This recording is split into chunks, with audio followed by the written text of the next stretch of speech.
kan soi du chu abikin rui lo hian min ti buaya kan soi na sa a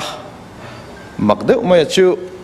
aman po kan man hnem sarkar thara phei chuanin thani chung lekin ni kuma kan man ai tam number 4 te po ha kan man to ni khan kalo share report a te po khan sachin bulama khan kan man ate mel han ani la vaibel chetel keng then ni lo ti hi lang reng mai sia an history han sui la khoi lai man thleng don ti hriat lo te a mai ro chu a investigation la ma hena mo phur tu hi a lian tham deuh hi voin ni thleng hian man kan la nei thei lo hi a mak ka tia anar kai tu hi chunom tura ka nga ya are le mai china vai bel che somtel mante thok le khata kan han mana an mana te mel han ani la khoya tang main khajang procurement kha an nei thei don lo ti hriat reng ni si akha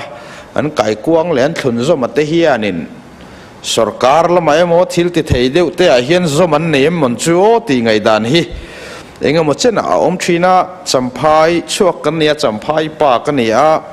anar kai tu deuh te po a han nia king la ya te po kan thira kan zong na sa a poi deuh me chu kan han man vean sun te po heta lo en judicial te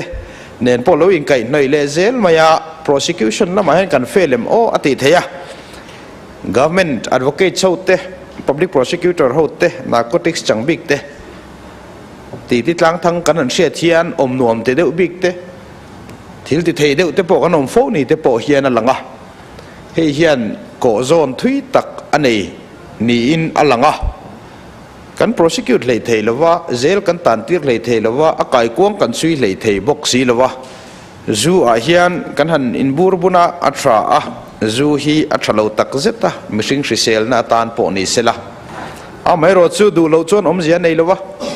si pai bang kan nia kwata kan ne voi ni thei kum som do na kan lak po kan la chuang lawa a mai ro chu ti mek lai lo chuan manin chunga te po kan kol ve forin karinga rui lo wanga har satna ke ni nge te po kan ni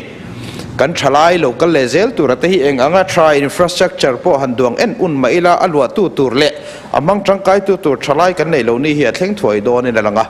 hei hianin ramro relna voinia helai huna ngai tu ana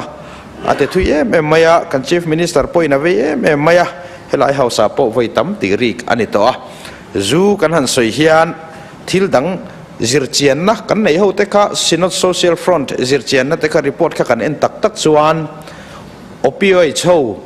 apun na le zu ati tharte pun na kha in thlau em maya alet li chuangin opioid cho te kha apung ani thalai jinga hluar ani amaro chu khotlang le ko sanang po kan ngai poi mo jok chu zu ani tlat maya khalaya khanin ngai tu na heng vo india department hian ahuam tel miau awangin karon soi lang duwa